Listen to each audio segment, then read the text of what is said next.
열왕기상 8장입니다.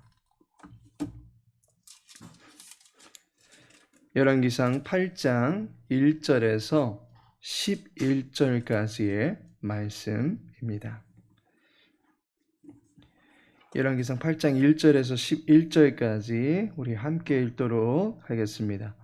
이에 솔로몬이 여호와의 언약궤를 다윗성 곧 시온에서 메어 올리고자 하여 이스라엘 장로와 모든 지파의 우두머리 곧 이스라엘 자손의 족장들을 예루살렘에 있는 자기에게로 소집하니 이스라엘 모든 사람이 다 에다니멀 곧 일곱째 달 절기에 솔로몬 왕에게 모이고 이스라엘 장로들이 다 이름에 제사장들이 궤를 매니라.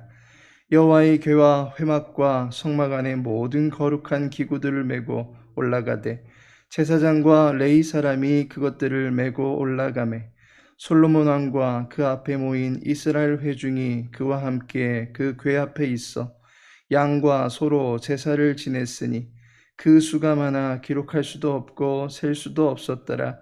제사장들이 여호와의 언약궤를 자기의 처소로 메어 드렸으니 곧 성전의 내소인 지성소 그룹들의 날개 아래라. 그룹들이 그 궤의 처소 위에서 날개를 펴서 궤와 그 채를 덮었는데 채가 길므로 채끝이 내소 앞 성소에서 보이나 밖에서는 보이지 아니하며 그 채는 오늘까지 그곳에 있으며 그 궤 안에는 두 돌판 외에 아무것도 없으니 이것은 이스라엘 자손이 애굽 땅에서 나온 후 여호와께서 저희와 언약을 맺으실 때에 모세가 호렙에서 그 안에 넣은 것이더라. 제사장이 성소에서 나올 때에 구름이 여호와의 성전에 가득하매 제사장이 그 구름으로 말미암아 능히 서서 섬기지 못하였으니 이는 여호와의 영광이 여호와의 성전에 가득함이었더라. 아멘. 오늘은 본문의 말씀 통해서 성전 공동체라는 제목으로 함께 은혜 나누고자 합니다. 성전이 완공되었습니다. 이제 다윗성에 있던 성전의 모든 기물들은 새로 지어진 성전 안으로 이동케 되어지는 사업이 진행되어질 예정입니다. 솔로몬은 이스라엘의 장로들과 모든 지파의 족장들을 예루살렘으로 소집합니다. 일곱째 달 절기가 시작되는 날 성전 이전 사업이 펼쳐지게 됩니다. 성전 깊은 곳이라 할 수 있는 내소 안에 여호와의 언약궤가 안치됨으로써 성전 이전이 마무리 짓게 됩니다. 그러자 여호와의 성전 안에 구름이 가득하게 됩니다. 성전 이전을 여호와 하나님께서 허락해 주신 것입니다. 그렇다면 이러한 성전 이전이 갖는 의미가 무엇이겠습니까? 성전이 이스라엘 백성들에게 주는 의미가 있습니다. 그것은 바로 이스라엘은 예배 공동체다라고 하는 것을 보여주는 것입니다. 성전 이전 사업이 이루어진 절기를 보시기 바랍니다. 2절에 보면 이스라엘 모든 사람이 다 에다니멀 곧 일곱째 달 절기에 솔로몬 왕에게 모이고 라고 말씀하고 있습니다. 성전 이전이 일곱째 달 절기에 이루어집니다. 이때의 절기는 초막절을 말하는 것입니다. 초막절은 일곱째 달 15일부터 일주일간 여호와 하나님께 예배드리는 절기입니다. 이스라엘의 3대 절기로서 유월절, 맥추절, 초막절이 있습니다.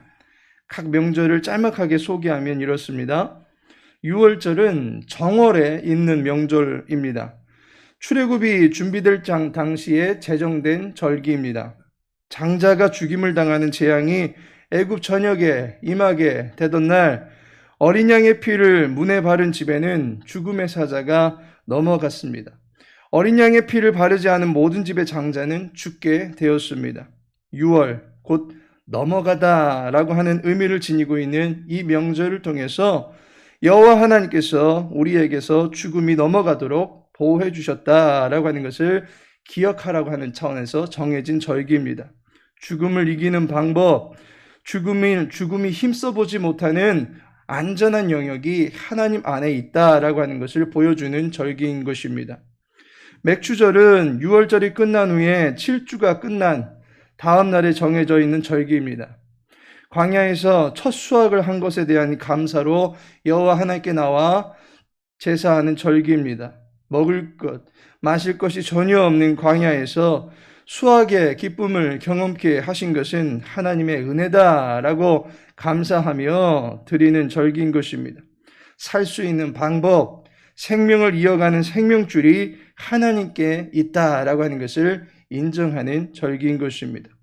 마지막으로 일곱째 달에 있는 이 초막절은 마지막 수확을 한 것에 대한 감사함을 가지고 여호와께 나와서 제사를 드리는 절기입니다. 모든 명절이 다 중요한 것이겠지만 특별히 초막절은 한 해의 마지막 절기로서 마지막으로 죄를 용서함 받을 수 있는 절기입니다. 그래서 유대인들은 이 명절을 큰 구원의 날이라고 부르고 있습니다. 결론적으로 이 명절이 되면 유대인들은 예루살렘 성전으로 나와서 제사를 드려야 했습니다. 따라서 성전의 모든 기물들이 예루살렘으로 최종적으로 옮겨지는 날을 초막절로 삼았다라고 하는 것은 가장 큰 명절에 예배 공동체라고 하는 민족의 정체성을 확고하게 다졌다라고 하는 것으로 이해해 볼 수가 있는 것입니다. 말씀의 법궤가 안치되는 순간 여호와의 임재를 보여주는 구름이 성전 안에 가득하게 됩니다. 여호와께서 이스라엘 공동체와 함께 하신다라고 하는 현상학적 증거가 나타나게 된 것입니다.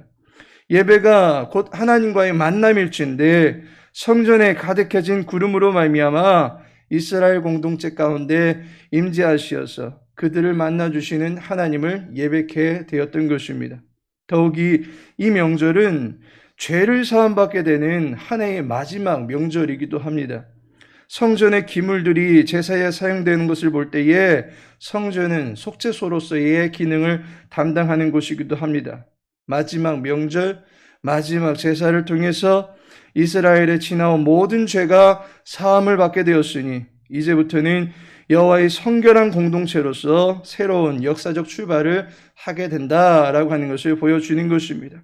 거룩하신 하나님을 왕으로 모시고 하나님을 영원토록 즐거워하고 기뻐하는 예배 공동체가 이제 유대 땅에서 새롭게 출범하게 되었다라고 하는 것을 상징적으로 보여주는 것입니다. 두 번째로 이스라엘은 언약 공동체다라고 하는 것을 이 성전을 통해서 보여주는 것입니다. 솔로몬 성전에 옮겨져야 될 기물들은 법궤만 있는 것은 아니었습니다. 4절을 보시면 여호와의 궤와 회막과 성막 안에 모든 거룩한 기구들을 메고 올라가되라고 말씀하고 있습니다. 성소 안으로 메고 들어가야 될 많은 성물들이 있었습니다. 그럼에도 불구하고 열왕기 기자는 유독 언약궤의 이동에 초점을 맞추고 있는 것을 보게 됩니다. 대체 언약궤 안에 무엇이 들어있길래 이리도 큰 관심을 보이고 있는 것입니까? 9절에 보니까 그 궤 안에는 두 돌판 외에 아무것도 없으니 이것은 이스라엘 자손이 애굽 땅에 나온 후 여호와께서 저희와 언약을 맺으실 때에 모세가 호렙에서 그 안에 넣은 것이더라 라고 말씀하고 있습니다. 언약궤 안에 두 돌판이 들었고 그 외에는 어떤 것도 들어있지 않았습니다. 그런데 모세가 회막에 모시던 언약궤 안에는 두 돌판 외에도 다른 것들이 들어있었습니다. 히브리서 9장 4절에 보면 언약궤가 있고 그 안에 만나를 담은 금항아리와 아론의 쌍난 지팡이와 언약의 돌판들이 있고 라고 말씀하고 있습니다. 언약궤 안에는 두 돌판 외에도 만나를 담았던 금항아리와 아론의 쌍난 지팡이가 들어 있어야 했습니다. 그런데 이 둘은 언약궤 안에 들어있지가 않습니다. 오직 말씀이 기록된 두 돌판만 이 성전 안으로 들어가게 되었습니다. 항아리와 지팡이가 왜 그 안에 들어있지 않은지에 대한 사유는 기록되어 있지 않습니다. 분명한 것은 성전 안에는 오직 말씀의 증거판만 들어가게 되었다라고 하는 것입니다. 여기서 우리가 알 수 있는 사실이 무엇입니까? 만나는 광야에서 기적같이 먹고 살 수 있었다라고 하는 증거물입니다. 아론의 지팡이는 아론에게 영적인 리더십이 있다라고 하는 것을 확증시켜주기 위해서 죽은 나무에서 싹이 나는 기적을 보여준 증거물이었습니다. 그런 기적의 증거물들은 없어지고 오직 말씀의 판만 여호와의 성전에 들어갔다라고 하는 것은 우리의 믿음이 보이는 것에서 만들어지는 것이 아니라 오직 여호와의 말씀으로 말미암아 이루어진다라고 하는 것을 최종적으로 보여주는 것입니다. 그리고 믿음은 불과 같은 공력 앞에서 결코 소멸되지 아니하는 영원하신 하나님께서 주신 선물입니다. 따라서 오직 말씀 앞에 합당하게 반응할 수 있는 믿음만이 성전의 사람, 하나님의 사람이 될 수 있다라고 하는 것을 보여주고 있는 것입니다. 하나님께서 사랑하시는 성도 여러분, 성전 안에 법궤가 안치될 때에 비로소 여호와께서 임재하셨습니다. 여호와는 말씀 중에 임하시는 분이시다라고 하는 것을 알게 됩니다. 따라서 우리는 성전에서 말씀으로 함께 하시는 여호와 하나님을 소중히 여겨야만 합니다. 여호와는 기적을 보여주시면 믿을 수 있는 그러한 분이 아닙니다. 여호와께서 눈앞에 딱 나타나야만이 믿을 수 있는 분이 아닙니다. 오직 그분이 우리에게 말씀하신 그 말씀을 좇아서 믿을 때에 성전을 통해서 베풀어 주시는 죄사함의 은총을 경험할 수 있게 되는 것입니다. 말씀을 따라서 임재하시는 여호와의 함께하심을 경험할 수 있게 되는 것입니다. 따라서 하나님의 말씀을 소중히 여기시고 그 말씀을 믿는 믿음을 따라서 여호와의 임재가 우리 삶 가운데 날마다 예비되어지는 놀라운 삶을 살아갈 수 있는 저와 여러분의 삶이 되어지기를 예수님의 이름으로 축복합니다. 다 같이 기도합니다. 아버지 하나님, 이 한날도 주님을 예배로 시작해 하신 주님의 백성들을 축복하여 주옵소서. 기도 가운데 믿음을 더하여 주시옵소서. 회개 가운데 영혼의 자유함이 있는 한날의 삶이 될 수 있도록 도와주옵소서. 이 한날도 하나님의 주권을 인정하며 범사에 주님의 임재하심에 귀한 축복들 누리며 살아갈 수 있도록 도와주옵소서. 모든 미혹과 죄의 올무 가운데서 담대하며 자유케 할 수 있도록 도와주옵시고 주의 교회 온 공동체가 말씀 공동체로, 진리 공동체로, 언약 공동체로 담대하게 설 수 있도록 도와주옵소서. 오늘 저녁에 드려질 3일 예배를 통해서 주님을 만날 수 있는 복된 교회가 되어질 수 있도록 도와주시고 우리의 자녀들이 주 안에서 성숙해가며 모든 환우들은 주 안에서 위로함을 얻는 복된 교회의 삶이 될 수 있도록 도와주옵소서. 모든 걸 주께 의탁하며 예수님의 이름으로 기도합니다.